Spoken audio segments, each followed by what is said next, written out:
Hello मेरे प्यारे students, क्या हाल चाल। हमें उम्मीद है आप स्वस्थ होंगे, मस्त होंगे और आपकी एकदम पढ़ाई रसायन विज्ञान की एकदम शानदार तरीके से चल रही होगी। तो एक बार फिर हाजिर है क्लास 11th के रसायन विज्ञान में अध्याय 4 में रासायनिक आबंधन एवं आणविक संरचना को लेकर। तो आज हम पढ़ने वाले हैं द्विध्रुव आघूर्ण और वीवीटी यानी वैलेंस बॉन्ड थियरी के बारे में बहुत शानदार तरीके से। आज के सेशन में हम इन चीज़ों को पढ़ने वाले हैं, तो वीडियो में एंड तक बने रहेगा क्योंकि सेशन ज़बरदस्त होगा और शानदार तरीके से होगा। और दिसंबर तक आपका तो सिलेबस ख़त्म ही होगा, तो आप टेंशन मत लीजिए कि टाइम से वीडियो नहीं मिले, तो आप जितना मिल रहा है उतना ही क्या है आपके लिए बहुत ही काफ़ी है। तो दिसंबर तक आपका हम सिलेबस कंप्लीट कर देंगे, तो टेंशन मत लीजिए। जल्दी लगातार वीडियो मिलने लगेंगी। तो जब जल्दी लगातार मिलेंगी तो क्योंकि क्या आते हैं लगातार आपको इसलिए मिलती है क्योंकि क्या है वीडियो लंबी इसलिए बनाई जा रही है, जिसे क्या करें आप एक दिन पढ़ें और दूसरे दिन क्या करें रिवीजन करें। तो आइए शुरू करते हैं टॉपिक को। तो जानते हैं द्विध्रुव आघूर्ण क्या होता है। जब क्या हो दो भिन्न भिन्न, हमने फिजिक्स में पढ़ा क्या है द्विध्रुव आघूर्ण मतलब दो क्या हो भिन्न भिन्न आवेश, एक क्या हो धनावेश हो और एक क्या हो ऋणावेश है। दो समान आवेश जिनकी क्या हो प्रकृति क्या हो भिन्न भिन्न हो, एक दूसरे से क्या है आर दूरी पर स्थित हो, तो क्या कहते हैं ये द्विध्रुव का क्या कहते हैं निर्माण करते हैं। द्विध्रुव का क्या कहते हैं निर्माण करते हैं। तो आइए जानते हैं कि जब यहाँ पर हम पढ़ेंगे कैसे। यहाँ पर हमको द्विध्रुव आघूर्ण में पढ़ना है कि दो भिन्न भिन्न ध्रुव जो निश्चित दूरी पर को हो और अक्ष पर घूमते हो, दो अक्ष पर घूम के परितः क्या करना घूमना, क्या हो निश्चित दूरी पर हो और अक्ष के परितः क्या हो घूम रहे हो, तो उन्हें क्या कहेंगे हम द्विध्रुव आघूर्ण कहलाता है। मतलब दो भिन्न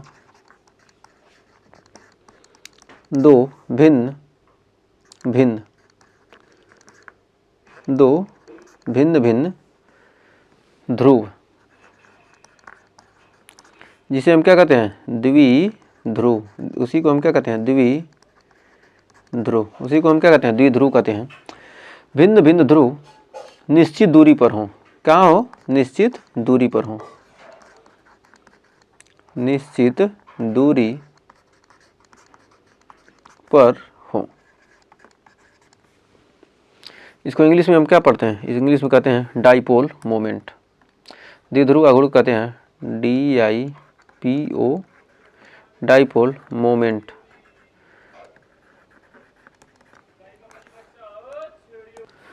तो कह रहे हैं निश्चित दूरी पर हो, मतलब दो भिन्न भिन्न ध्रुव क्या हो एक दूसरे से क्या हो निश्चित दूरी पर हो या अक्ष के परितः घूमना, या उनका क्या ना दूरी पर हो और उनके क्या करना अक्ष के परितः किसी अक्ष के परितः क्या करना घूम रहे हो।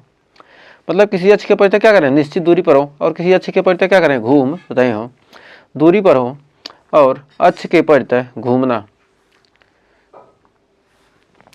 दो भिन्न भिन्न क्या है ध्रुव हैं। मान लेते हैं क्या है ये हमारा एक सेकंड, ये हमारा क्या है एक अक्ष है, एक सेकंड ये हमारा क्या है एक अक्ष है, ये हमारा क्या है अक्ष है। यहाँ पर क्या है यहाँ पर देखिए यहाँ क्या दो आवेश हैं। एक सेकंड ये हमारा क्या एक सेकंड ये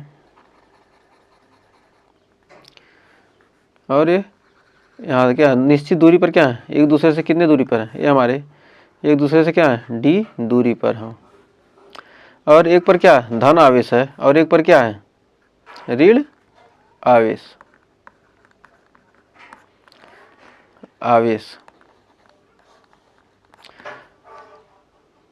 ये क्या ये कोई अक्ष है, इसका परितः क्या कर रहे हैं घूम रहे हैं, इनका घूमना क्या कहलाता है द्विध्रुव आघूर्ण कहलाता है। दो भिन्न भिन्न ध्रुव जो निश्चित दूरी पर हो और क्या हो किसी अक्ष के परितः क्या कर रहे हैं घूम रहे हो, तो उसी को क्या कहते हैं उसी के क्या कहेंगे हम द्विध्रुव आघूर्ण कहेंगे। तो जिस बल से घूमेगा क्या कहलाएगा वही क्या कहलाएगा उसका द्विध्रुव आघूर्ण कहलाएगा। तो निश्चित दूरी पर हो और अक्ष दूरी पर हो और अक्ष का उनका दूरी पर हो और अक्ष के परितः घूमना, इनका क्या करना अक्ष के परितः घूमना, अक्ष के परितः घूमना दूरी पर हो और इनका अक्ष के परितः क्या करना घूमना, इनका क्या होना उस अक्ष के परितः घूमना क्या कहलाता है? द्विध्रुव आघूर्ण कहलाता है। घूमना द्विध्रुव आघूर्ण, अक्ष के परितः घूमना द्विध्रुव आघूर्ण कहलाता है। द्विध्रुव आघूर्ण कहलाता है। तो द्विध्रुव आघूर्ण को हम लिख सकते हैं कि द्विध्रुव आघूर्ण को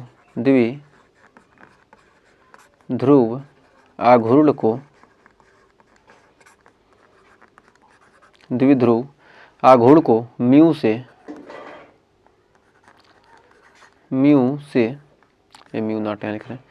द्विध्रुव आघूर्ण को क्या करते हैं? म्यू से प्रदर्शित करते हैं। द्विध्रुव आघूर्ण को म्यू से प्रदर्शित किया जाता है।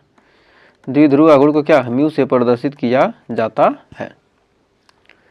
फिर लिख सकते हैं कि द्विध्रुव आघूर्ण म्यू जो है हमारा, जो द्विध्रुव आघूर्ण है, द्विध्रुव आघूर्ण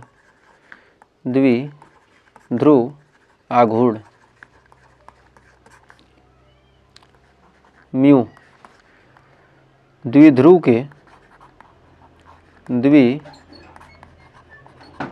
के नेट आवेश, द्विध्रुव के जो हमारा द्विध्रुव है उसके किसके? उसके नेट आवेश जो उसका क्या है? आवेश, धनावेश या ऋणावेश से मतलब नहीं है, जो उसका नेट आवेश है Q, वह उनके बीच की दूरी,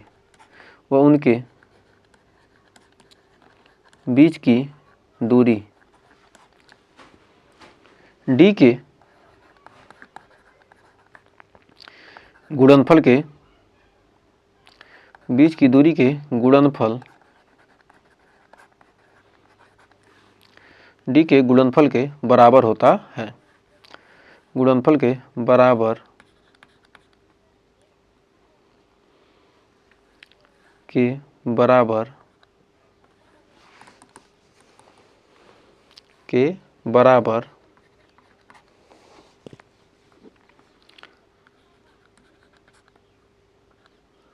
होता है।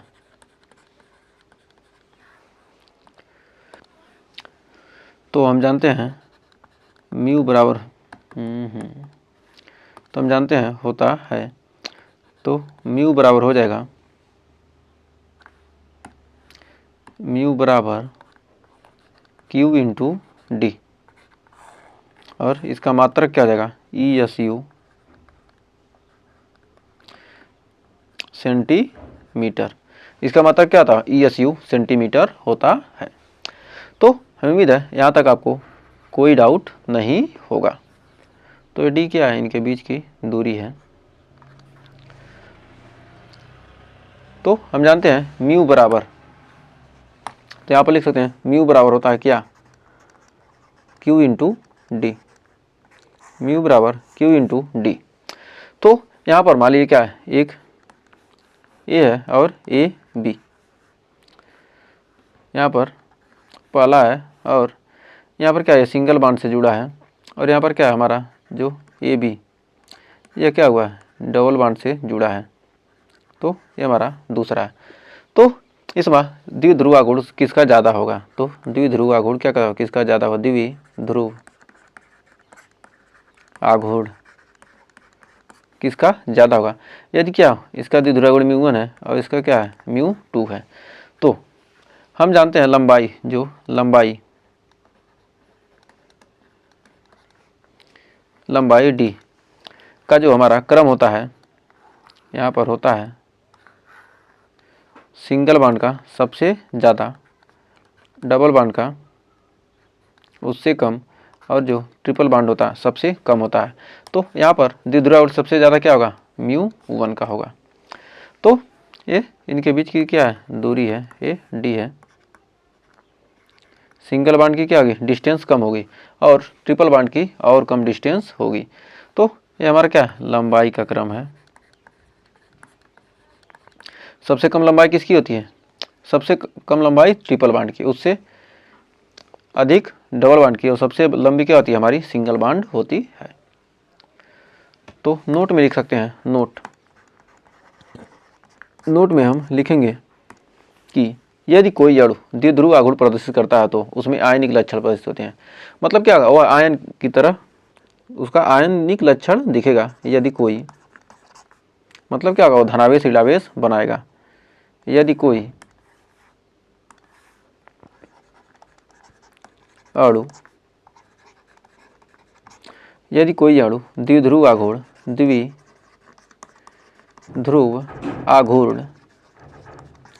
यदि कोई अणु द्विध्रुव आघूर्ण प्रदर्शित करता है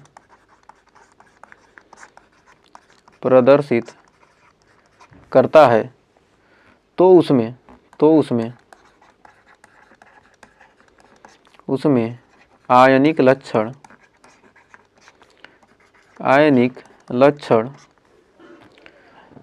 प्रदर्शित होते हैं। यदि कोई अणु क्या करे, द्विध्रुव आघूर्ण क्या करे, प्रदर्शित करता है तो उसमें क्या होगा, आयनिक लक्षण प्रदर्शित होते हैं। फिर नोट में एक और पॉइंट लिख सकते हैं कि अणु जो द्विध्रुव आघूर्ण दिखाता है, अणु जो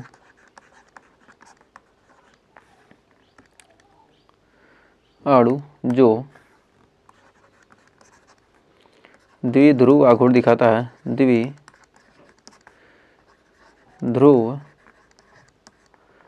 आघूर्ण दिखाता है, म्यू नॉट इक्वल टू 0 दिखाता है, जहाँ म्यू नॉट इक्वल टू 0 वह क्या कहलाता है, वह ध्रुवीय अणु कहलाता है। वह ध्रुवीय अणु कहलाता है। वह क्या कहलाता है, ध्रुवीय अणु कहलाता है। ध्रुवीय अणु का मतलब होता है कि, मतलब क्या हो, जल में घुल जाते हैं। ध्रुवीय अणु क्या होते हैं, जल में घुल जाते हैं। जल में क्या होगा, जल में डालने क्या होगा, आयनों में टूट जाएगा, तो वह क्या कहलाएगा, ध्रुवीय अणु जो क्या हो, जल में घुल जाते हैं। ये क्या होते हैं, जल में घुल जाते हैं। तो एक थोड़ा छोटा सा ट्रिक है, आप इस ट्रिक को ध्यान रखिएगा। जो अणु, ऐसे अणु जिनके केंद्र में क्या हो, लोन पेयर हो, 90% क्या होते हैं, 90% यौगिक में क्या होगा, ये हमारा ट्रिक काम करेगा। 90% यौगिक में अणु जिसके केंद्र में क्या हो, केंद्र में LP यानी लोन पेयर होगा, क्या हो, केंद्र में क्या हो, लोन पेयर उपस्थित हो, तो क्या होगा, द्विध्रुव आघूर्ण उसका कुछ होगा। द्विध्रुव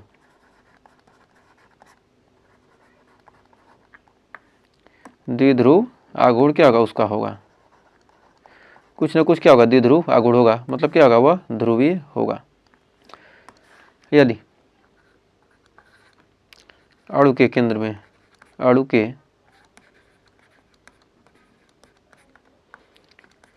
में लोन पेयर क्या हो, नहीं होगा, तो द्विध्रुव आघूर्ण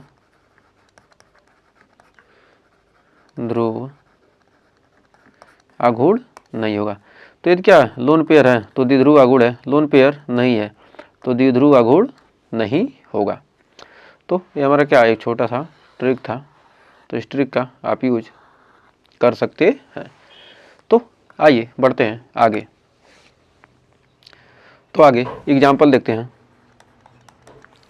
तो यहाँ पर एग्जाम्पल हमारा पहला है कि CO2 का द्विध्रुव आघूर्ण शून्य होता है क्यों। जो हमारा CO2 है, CO2 का द्विध्रुव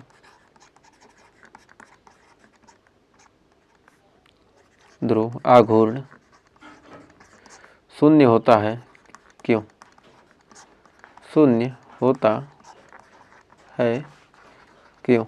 जो हमारा CO2 है उसका द्विध्रुव आघूर्ण शून्य होता है क्यों। तो हम जानते हैं कि क्या है, ये हमारा C है, ये डबल बॉन्ड O। तो ऑक्सीजन पर क्या होता है, माइनस होता है, ऑक्सीजन पर क्या होता है, माइनस होता है। और जो हमारा क्या है, ये हमारा कार्बन होता है क्या, धनावेशित होता है। तो इसके जो बंधीय आघूर्ण हैं, यहाँ पर देखिए क्या ये हमारा धनावेश है, यह ऋणावेश की तरफ क्या होगा, ये ऋणावेश को क्या करेगा, कैंसिल कर देगा। और इधर क्या, इधर भी ऋणावेश है, तो दोनों क्या करेंगे, धनावेश, दोनों क्या है, एक दूसरे, दोनों ऋणावेश को क्या करेंगे, कैंसिल आउट कर देंगे। तो कह सकते हैं कि इसके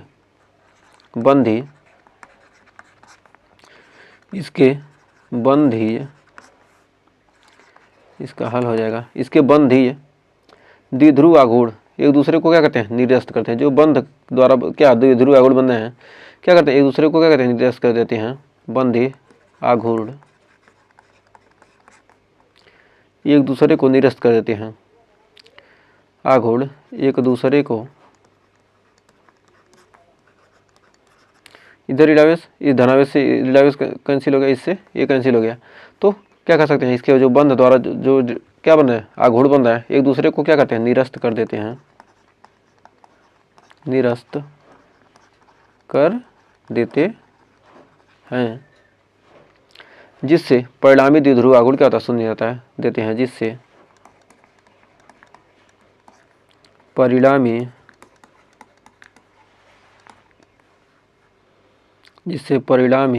द्विध्रुव आघूर्ण, जिससे परिणामी द्विध्रुव आघूर्ण शून्य हो जाता है, शून्य हो जाता है, जिससे क्या होता है, परिणामी द्विध्रुव आघूर्ण क्या होता है, शून्य हो जाता है।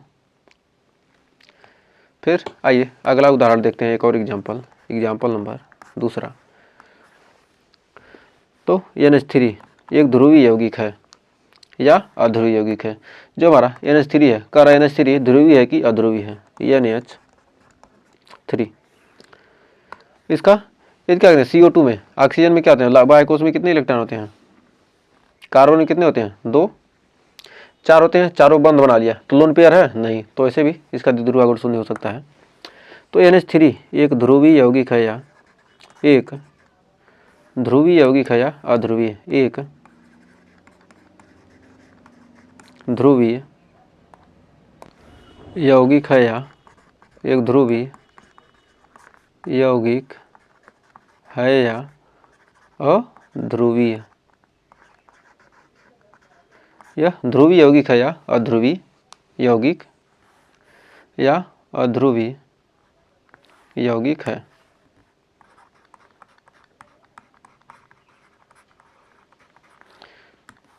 यह ध्रुवीय यौगिक है या अध्रुवीय यौगिक है।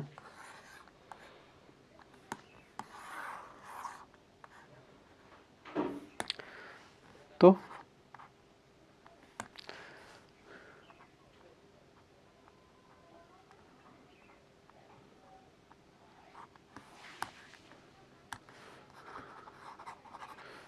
अध्रुवीय यौगिक है।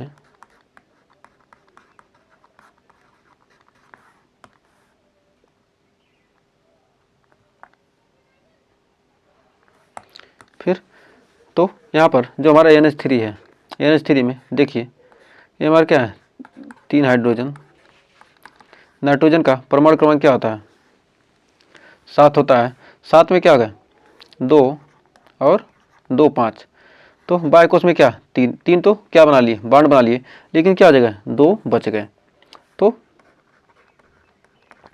2 इलेक्ट्रॉन क्या हो गए, बच गए, तो हमारे क्या हो गए, लोन पेयर हो गए।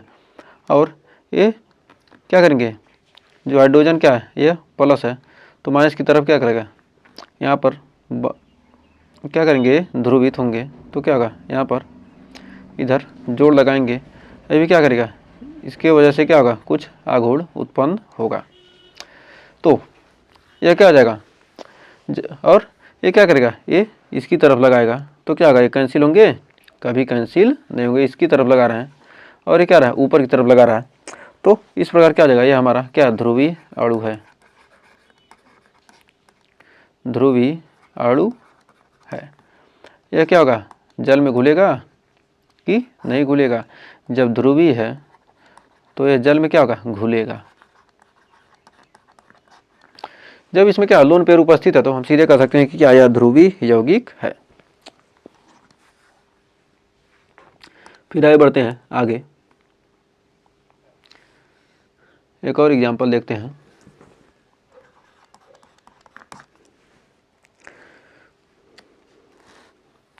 ये हमारा क्या है,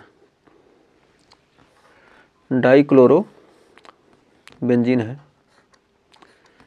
एक हमारा क्या है, ये बेंजीन की संरचना है। यहाँ पर क्या है, यहाँ पर क्लोरीन है और यहाँ पर क्लोरीन है। 1 2 3 4 मतलब 1,4 डाई क्लोरो बेंजीन है।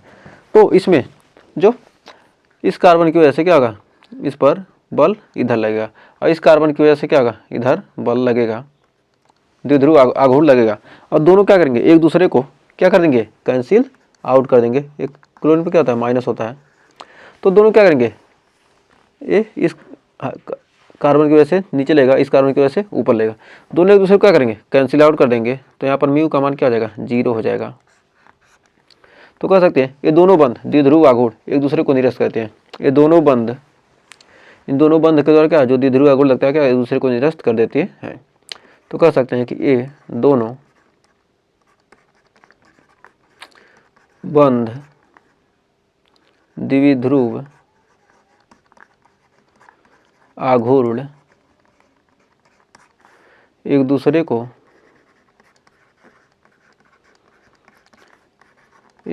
को निरस्त कर देते हैं, को निरस्त कर देते हैं, एक दूसरे को क्या कहते हैं, निरस्त कर देते हैं। तो उम्मीद है यहाँ तक आपको कोई डाउट नहीं होगा। तो अब आइए बढ़ते हैं अपने संयोजक बंध सिद्धांत, इसी को कहते हैं वैलेंस VALANCE वैलेंस, बॉन्ड मतलब आबंध, थियरी मतलब सिद्धांत THEORY, इसी को कहते हैं VBT वैलेंस बॉन्ड थियरी। तो इस सिद्धांत के अनुसार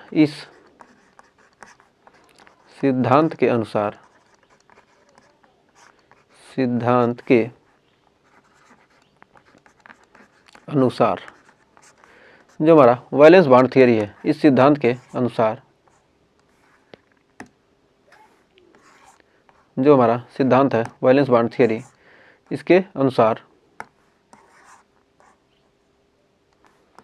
इस सिद्धांत के अनुसार कह सकते हैं कि पहला है कक्षकों के अतिव्यापन से सहसंयोजक बंध बनते हैं। यह सिद्धांत कहता है कि जब कक्षक की क्या होगा, अतिव्यापन होगा, कक्षकों के मिलने से, कक्षकों के क्या होना, मिलने से, कक्षकों के अतिव्यापन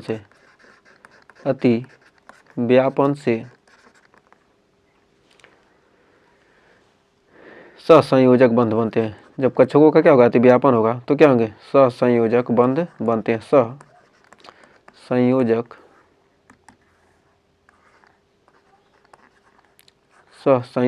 बंध बनते हैं। कक्षकों के अतिव्यापन से क्या बनते हैं, सहसंयोजक बंध बनते हैं। फिर दूसरा है अर्धपूर्ण रूप से भरे हुए कक्षक ही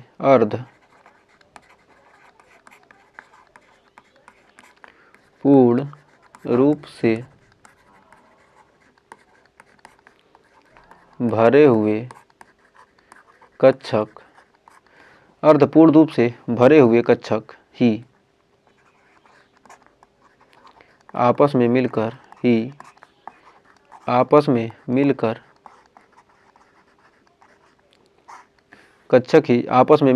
बंध बनाने की क्षमता रखते हैं, मिलकर बंध बनाने की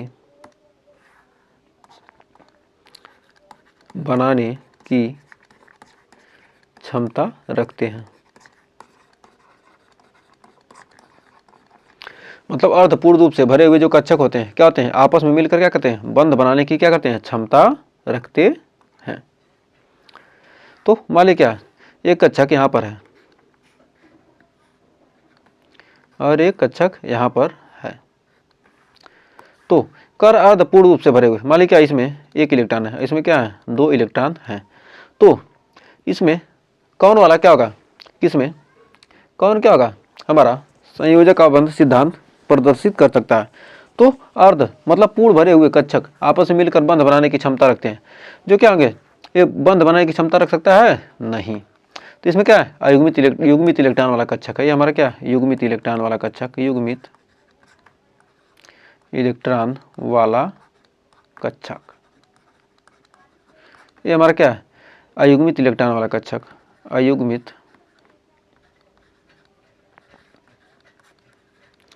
इलेक्ट्रॉन वाला कक्षक।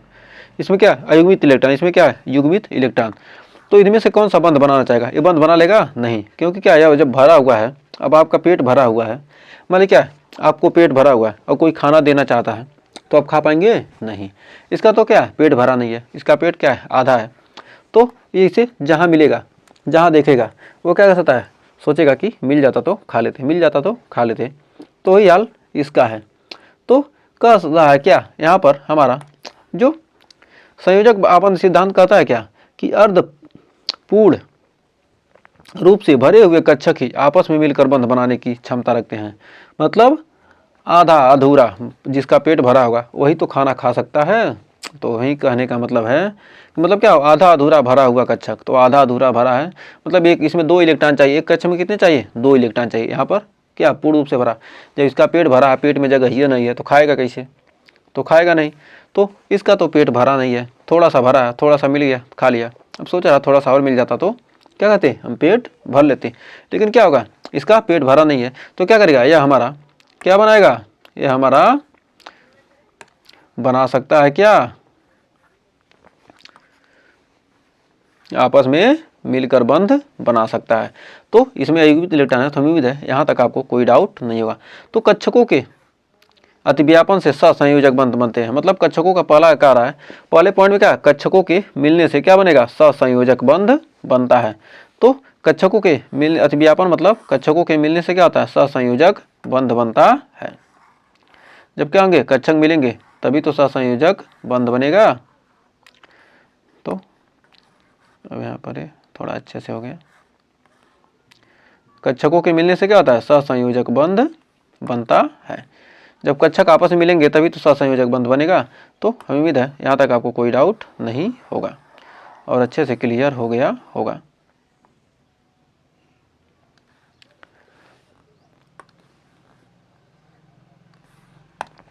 अब आइए बढ़ते हैं आगे। तो तीसरा पॉइंट, तो तीसरा पॉइंट देखते हैं। 2 पॉइंट तो हमें समझ लिया। तो यहाँ पर मान लीजिए क्या है, ये 2 कक्षक दिए हैं,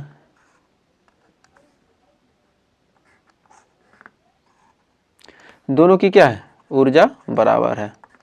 इसकी ऊर्जा और इसकी ऊर्जा क्या है, दोनों की बराबर है। और इसमें क्या है, 1 इलेक्ट्रॉन है, इसमें भी क्या, 1 ही इलेक्ट्रॉन है। तो क्या करेंगे, तो कक्षकों के मिलने बाद क्या होंगे, जब 2 समान ऊर्जा के क्या होते हैं कक्षक आपस में क्या करेंगे, मिलेंगे। मतलब जब 2 कक्षक क्या होंगे, जिनकी ऊर्जा क्या होगी, समान होगी, तभी तो मिलेंगे। जब दोनों कक्षकों की क्या होती है, ऊर्जा समान होती है। जब 2 कक्षकों की क्या ऊर्जा समान हो, दोनों जब क्या होते हैं आपस में मिलते हैं, दोनों क्या होंगे आपस में अतिव्यापित होंगे। दोनों जब आपस में मिलेंगे तो उनके चक्कर की दिशा क्या होती है, विपरीत हो जाती है। एक क्या हो जाएगा, ऊपर रास्ते हो जाएगा, एक हो जाएगा नीचे रास्ते। तो कह सकता है कक्षकों के मिलने से, कक्षकों के मिलने के बाद, कक्षकों के मिलने के बाद जब कक्षक क्या होते हैं, मिलते हैं, तो मिलने के बाद इलेक्ट्रॉन चक्रण की दिशा, चक्रण की दिशा क्या होती है, विपरीत होती है। दिशा विपरीत होती है। मतलब जो उनके घूमने की दिशा क्या होगी, विपरीत होती है। चक्रण की दिशा क्या हो जाएगी, बदल जाएगी। क्या हो जाएगी, विपरीत हो जाएगी। जब आपस में क्या होंगे, मिलेंगे तब।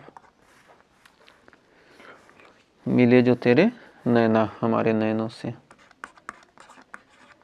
तो मिलने से क्या होता है, दोनों की दिशा क्या होगी, विपरीत होगी। कोई दूसरी तरफ देखेगा तो कोई दूसरी तरफ, दोनों में क्या हो गया, मिलन हो गया। अब कह सकते हैं, नोट में लिख सकते हैं कि वे कक्षक, आपस में अतिव्यापित होते हैं जिनकी ऊर्जाएं क्या हो, लगभग समान। क्या दोनों की ऊर्जाएं समान है तभी तो क्या कर रहा है, मिल रहा है एक दूसरे से। तो जब ऊर्जा समान होगी तभी तो मिलेंगे। तो कह सकते हैं कि वे कक्षक, दोनों में क्या है, एनर्जी समान होगी तभी तो मिलेंगे। वे कक्षक, इसके तरफ क्या है, मिलने की ललक जाग रही है, इसमें भी मिलने की ललक, दोनों में क्या है, समान है। तो दोनों क्या है, दोनों मिलने की इच्छाएं क्या है, प्रबल हैं। तो दोनों की इच्छाएं क्या है, बराबर हैं तभी तो मिलना है। यदि इसकी इच्छा नहीं होती, इसकी इच्छा होती तो मिलते नहीं। तो इसी प्रकार क्या, दोनों की ऊर्जाएं क्या समान है तभी तो मिल रहे हैं। तो वे कक्षक आपस में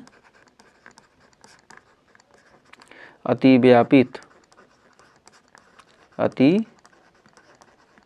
व्यापित यानी मिलना। अतिव्यापन का मतलब क्या होता है, मिलना। अतिव्यापित होते हैं जिनकी ऊर्जाएं,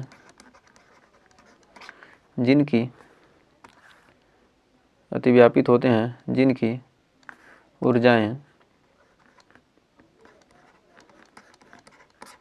क्या होती हैं, लगभग समान होती हैं। लगभग समान होती, इच्छा का मतलब समझ लीजिए ऊर्जा। दोनों की मिलने की क्या है, इच्छा ज़्यादा है। दोनों की मिलने की इच्छा क्या है, समान है, लगभग समान है। इसकी भी इच्छा है, इसकी भी इच्छा है, तो क्या होंगे, दोनों मिलेंगे जरूर। तो इसी प्रकार क्या होती है, इनकी ऊर्जाएं लगभग समान होती हैं। इच्छाएं मतलब ऊर्जा से समझिए और आपको अच्छे से क्लियर हो ही जाएगा। तो हम जानते हैं यहाँ पर VBT के अनुसार, बताइए VBT के अनुसार ये कोई हमारा क्या है, ये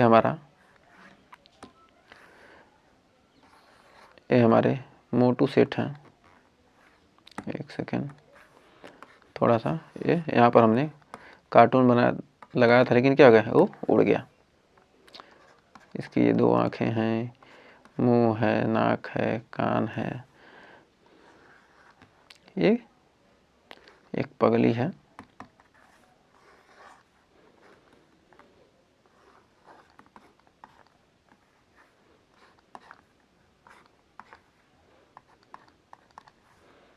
इसकी चुटिया है,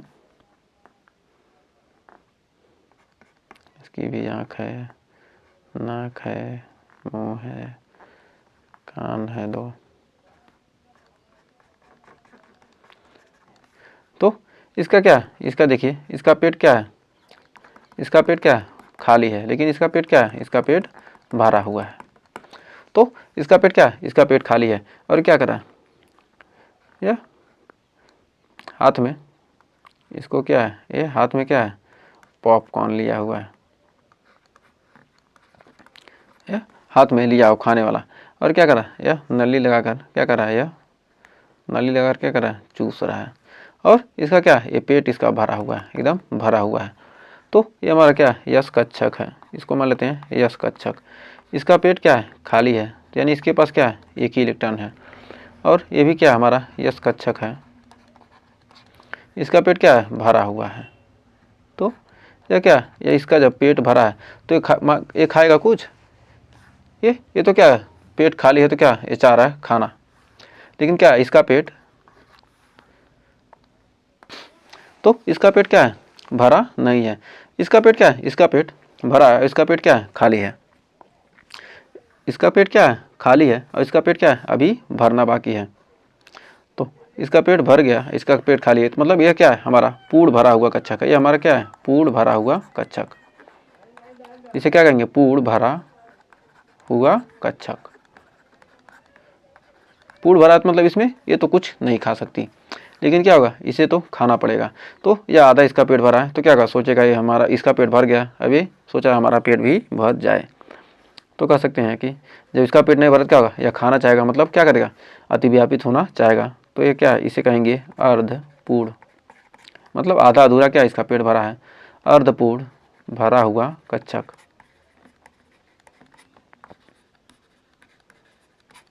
अर्धपूर्ण भरा हुआ कच्छक। तो एग्जाम्पल लेते हैं, तब आपको थोड़ा क्लियर होगा। तो आइए एग्जाम्पल समझते हैं। मान लीजिए H2 अणु है, H2 अणु, तो इसको VBT के अनुसार, VBT के अनुसार जो हमारा क्या है, हाइड्रोजन में क्या है, इसमें 2 हाइड्रोजन है, इसमें कितने हाइड्रोजन हैं, 2 हाइड्रोजन हैं। इनमें क्या है, एक एक इलेक्ट्रॉन है, इसका 1s1, इसका भी हो जाएगा क्या 1s1। इसमें कितने कक्षक होते हैं, 1 कक्षक होते हैं। और इसमें क्या होता है, इसमें भी 1 ही कक्षक होता है। तो इसमें क्या एक ही इलेक्ट्रॉन है, तो VBT के अनुसार क्या होगा, ये क्या होंगे, बंध बनाएंगे, क्या होंगे, अतिव्यापन करेंगे। तो जब दोनों क्या होंगे, कक्षक मिलेंगे, मतलब कक्षकों के अतिव्यापन से, तो क्या बनेगा, इस प्रकार ये क्या होंगे, ये दोनों क्या होंगे, जुट जाएंगे। तो कक्षकों के अतिव्यापन के बाद कह सकते हैं कि कक्षकों के अति व्यापन के बाद जब क्या हो गया, कक्षकों का अतिव्यापन हुआ, तभी तो यह H2 अणु बना, नहीं तो बन पाता अणु नहीं।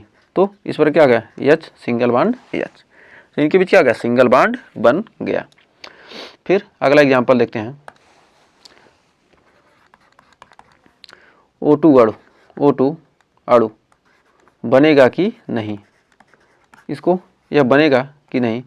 तो हमारा ऑक्सीजन कितना है, 8, ऑक्सीजन 8, ऑक्सीजन का परमाणु क्रमांक कितना है, 8 है।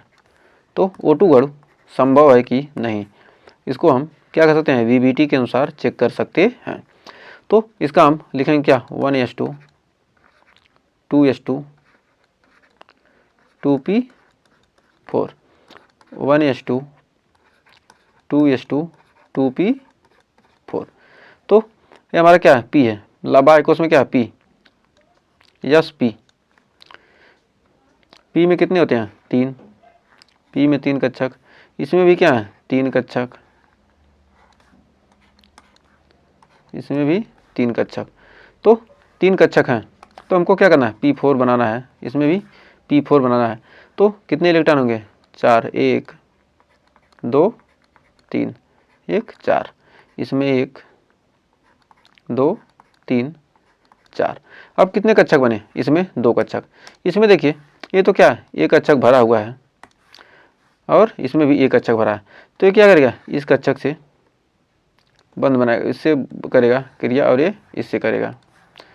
तो इन दोनों क्या होंगे, एक दूसरे से क्या करेंगे, अतिव्यापन करेंगे, यानी मिलेंगे। तो इन दोनों के मिलने के बाद तो कितने, 2 कक्षक मिलने हैं, तो क्या बनेगा, हमारा 2 बॉन्ड बन जाएगा। तो क्या होता है, कक्षकों का अतिव्यापन इस प्रकार हो जाएगा। अब देखते हैं N2 अणु बनेगा कि नहीं। तो एग्जाम्पल अगला देखते हैं, N2 अणु के लिए, N2 यानी नाइट्रोजन, नाइट्रोजन का परमाणु क्रमांक 7,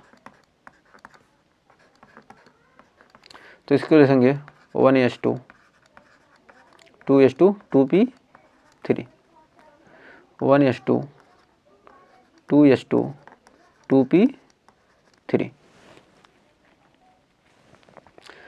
तो 1s2, 2s2, 2p3। तो यहाँ पर हमको क्या करना है, P वाले का बनाना है,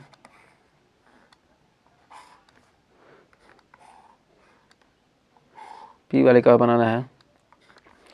P में कितने इलेक्ट्रॉन है, 3 ही इलेक्ट्रॉन है ना, 1 2 3, 1 2 3, मतलब यहाँ पर तीनों कक्षक क्या होंगे, अतिव्यापित होंगे। जो क्या है, 3 परमाणु कक्षक, इसमें क्या है, 3 परमाणु कक्षक हैं। तो इसमें भी क्या है, 3 परमाणु कक्षक।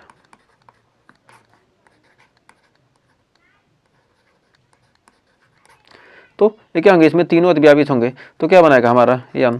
जब तीनों खाली हैं तो क्या होगा, ये भी बनाएगा, ये भी बनाएगा, ये भी बनाएगा, ये भी, ये भी, ये भी, तो क्या होगा हमारा N ट्रिपल बॉन्ड हो जाएगा। तो अब आइए देखते हैं अगला उदाहरण। करा अगला एग्जाम्पल, HCl अणु, HCl अणु यह बनेगा कि नहीं। तो हाइड्रोजन में क्या होता है, 1, और Cl क्लोरीन क्या होता है, हमारा होता है 17। तो हाइड्रोजन का हमारा परमाणु क्रमांक कितना होगा 1s1। और इसका क्लोरीन का करेंगे तो 1s2 2s2 2p6 3s2 3p5 2 4 6 2 8 5 13 1s2 2s2 2p6 3s2 3p5 2 2 4 1s2 2s2 2p6 1s2 2s2 2p6 3s2 3p 2 2 4 6 4 10 2 12 5 17। हाँ ठीक है। अब यहाँ पर ये हमारा क्या है फास्फोरस है, ये कहना है पी ब्लॉक है। पी का मतलब कितने होते हैं 3। पी में कितने होते हैं 3 कक्षक 1 2 3 और इसमें एक ही कक्षक होता है। तो 5 इलेक्ट्रॉन 1 2 3 4 5, इसमें क्या एक ही इलेक्ट्रॉन है। तो ये क्या कर सकता है, यह अतिव्यापन किससे करेगा, जो सिंगल वाला समान ऊर्जा से ही करेगा ना। इनकी ऊर्जा क्या ज़्यादा है तो अब इसका ऊर्जा दोनों क्या है। तो इस प्रकार हमारा बनेगा HCl में क्या H सिंगल बॉन्ड Cl। तो उम्मीद है यहाँ तक भी आपको कोई डाउट नहीं होगा। तो आइए बढ़ते हैं अगले एग्जाम्पल की तरफ। तो देखिए अगला एग्जाम्पल क्या कर रहा है, यहाँ पर Cl2 अणु बनेगा कि नहीं। तो Cl2 अणु देखते हैं बनेगा कि नहीं। तो Cl2 में हमारा क्लोरीन क्या होता है 17 होता है। तो क्लोरीन क्या है 17, क्लोरीन क्या है हमारा 17। कहाँ तक गया था 1s2 2s2 2p6 3s2 3p5 1s2 2s2 2p6 3s2 3p5। तो 3p5 में कितने कक्षक बने थे 5, कितने बने थे 3। 3 में क्या थे 3 इलेक्ट्रॉन थे। एक कितने थे 5 इलेक्ट्रॉन 2। तो यहाँ पर कितने इलेक्ट्रॉन हैं 1 2 3 4 5 1 2 3 एक एक करके पहले भरेंगे फिर 2 2 करेंगे। तो यहाँ पर ये तो अतिव्यापित नहीं होगा, ये क्या है पूर्ण भरा हुआ कक्षक है, मतलब इसका क्या होगा इससे अतिव्यापन होगा। तो यहाँ पर हमारा क्लोरीन क्या बनाएगा सिंगल बॉन्ड, क्लोरीन सिंगल बनाएगा क्या होगा Cl2 बन जाएगा। तो उम्मीद है यहाँ तक आपको कोई डाउट नहीं होगा। तो आइए बढ़ते हैं आगे।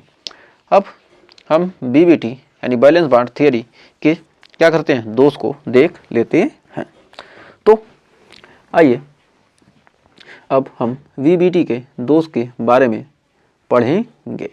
तो आइए VBT के दोष देखते हैं। VBT के दोष, तो इसमें क्या थी कुछ कमियां थी, इसके कमियों को दूर करके क्या लाया गया, अगला सिद्धांत लाया गया था यह मोटी, और ये मोटी को हम पढ़ेंगे अगले वीडियो में। तो यह आणविक कक्षक अतिव्यापन के बारे में नहीं बताता है। यह जो है यह आणविक कक्षक जो अणुओं के कक्षक होते हैं उनके क्या होता है अतिव्यापन के बारे में नहीं बताता है, मतलब किससे अतिव्यापन होगा। तो लिख सकते हैं कि यह आणविक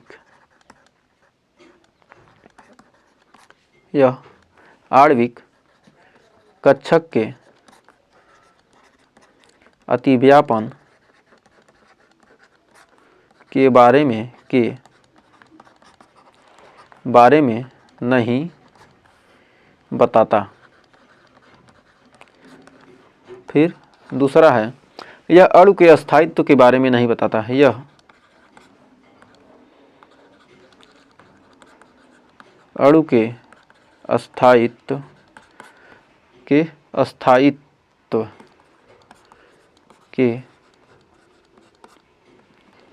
बारे में नहीं बताता है। यह अणु के अस्थायित्व के बारे में नहीं बताता है। तो इसके कमियों को दूर कर के लाया गया था क्या MOT मॉलिक्यूलर ऑर्बिटल थियरी। तो इसको पढ़ेंगे हम नेक्स्ट वीडियो में। तो अगर यहाँ तक सेशन अच्छा लगा हो तो सेशन को लाइक शेयर कीजिएगा, और वीडियो में यहाँ तक बने थे तो वीडियो चैनल को सब्सक्राइब जरूर कीजिएगा। तो मिलेंगे नेक्स्ट वीडियो में इसके आगे के टॉपिक के साथ, तब तक के लिए टेक केयर।